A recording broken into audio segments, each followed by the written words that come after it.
Joe Bayern, President, Curaleaf, on the Dales Report. All right, we are joined with the President of Curaleaf, Joe Bayern. How are you, sir? Very well, thank you. How are you? Good. So you're based out of New York. Obviously, you've seen quite a bit related to COVID over the last few months. How are things changed with your overall lifestyle pertaining to you over the last few months? Yeah, it's been very interesting. Obviously, managing through a pandemic is challenging for everybody, but thankfully in New York, we're starting to see a little bit of a loosening of restrictions and recovery of the marketplace. So it's been challenging for sure for most people, but luckily, we're starting to see some relief in New York, and hopefully, if people stay diligent around the country, they'll see the same type of relief. Makes sense. So glad to see you're healthy, and best of to all the New Yorkers and obviously all Americans out there. So let's get into the business side of things. Major announcement made last week pertaining to an acquisition with Grassroots. On paper, this makes you arguably the largest cannabis company in the world. You expand your footprint from 18 to now 23 states. So walk me through, why did this business opportunity make sense, and what does this mean for your shareholders in the immediate term? Yeah, we're very excited about the acquisition of Grassroots in combination with two great businesses, Curaleaf and Grassroots, and it really gives us an unparalleled platform to work off of. We're now, as you said, in 23 different states, so it's just the next step on our journey of becoming the number one cannabis company in the U.S. We think it not only creates geographic footprint for us, but it gives us access to two really important markets, Illinois and Pennsylvania, which are growing quickly and profitable. So I think it really rounds out our platform to be able to create a national cannabis company. Yeah, I was going to say, many people may ask, what's the importance of expanding from 18 to 23 states? But when you look on paper, obviously entering into markets like Illinois and Pennsylvania, which are arguably the two fastest growing states in the U.S., would you say from a strategy perspective, that was probably the focal point of making this acquisition?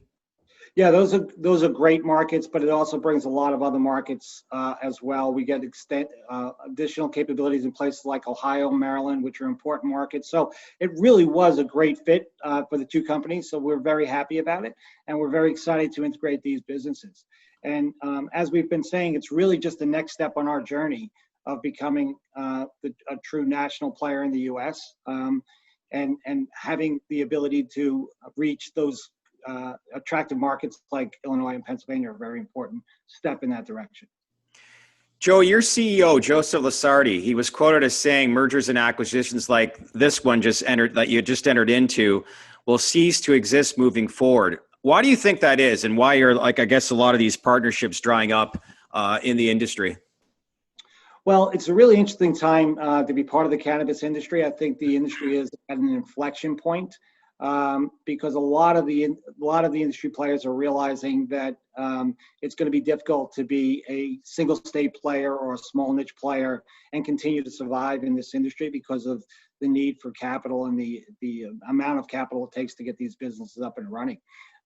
But we're still looking at strategic opportunities to consolidate. We think there is going to be consolidation in the marketplace, and I think we're well positioned to be able to capitalize on that. Our chairman, Boris Jordan, has gone on the record saying that he's raised capital that's available if the right opportunities come across our desk, and we'll be actively looking for things that make sense. They probably won't be on the scale of a Grassroots because there aren't many companies out there on that scale to begin with. And we've broadly built out a pretty substantial platform. So now we'll be looking for opportunities to build out capabilities in very strategic markets for us. A lot of the people I speak to on Bay Street in Toronto and Wall Street in New York, they talk about Curaleaf being the darling of the space, and there's such a huge opportunity in this industry, especially in the U.S. market. You've made two acquisitions last month, and they're eye-opening acquisitions that are really, pushing your company further ahead in the right direction. Amazing, strong first quarter. Your stock's gone up 17% this month alone. So I guess the question is that good times in Curaleaf land right now, it appears. So how do you keep the momentum going? Yeah, I think we just have to stay consistent with our overall strategy. I think one of the things that's going to separate Curaleaf is, I think there are four key elements of why we're going to be successful in the marketplace. I think the first is we've always had a very consistent vision on where we create value in the marketplace. And for us, that's about building brands and products that people love. If we do that better than our competitors, we're going to be successful. And that's always been our focus. So everything we've done has led us down a path to being able to create these brands and products and then get them to the consumers in an efficient manner. And now, obviously, with the acquisition of Grassroots, we have a bigger platform to do that, and that will continue.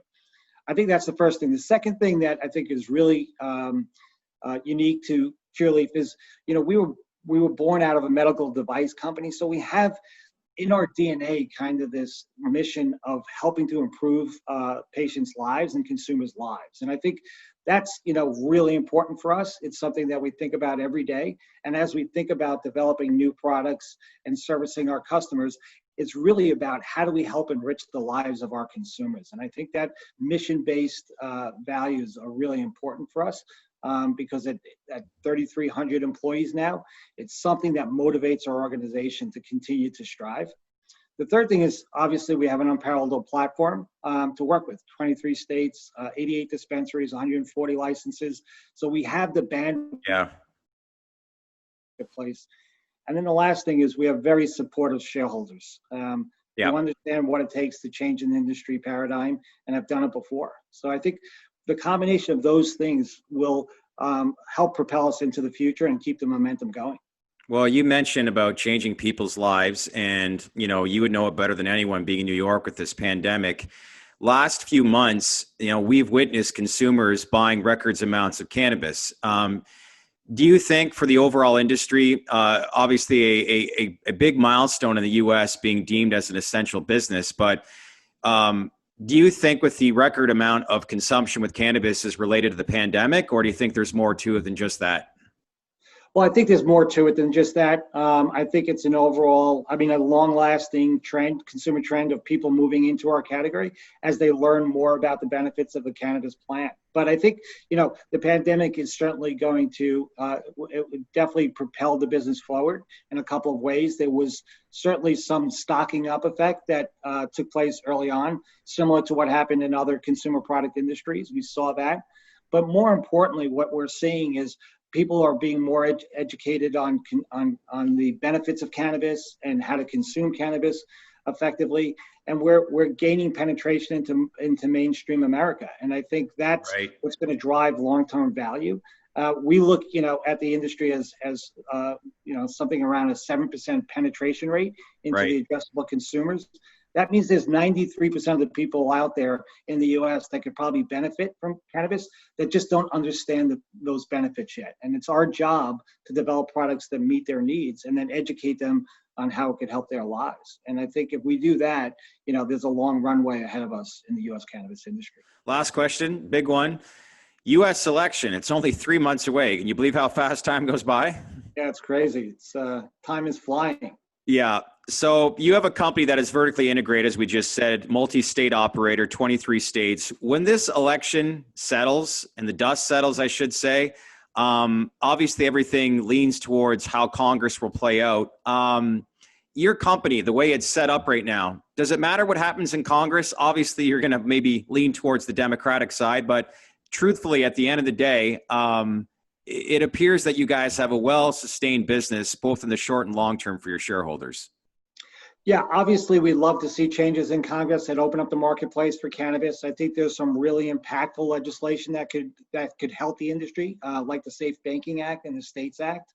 But we are well positioned to grow regardless of what happens this year in the elections, whether it's on the presidential side or the congressional side, because we've built substantial businesses in each of these different states. And I think in some ways, federal legalization would help from a banking aspect. From a business aspect, we've built capabilities, on a state-by-state basis. So we feel very positive we'll be able to grow and sustain our momentum in these states, regardless of what happens on a federal legislative basis.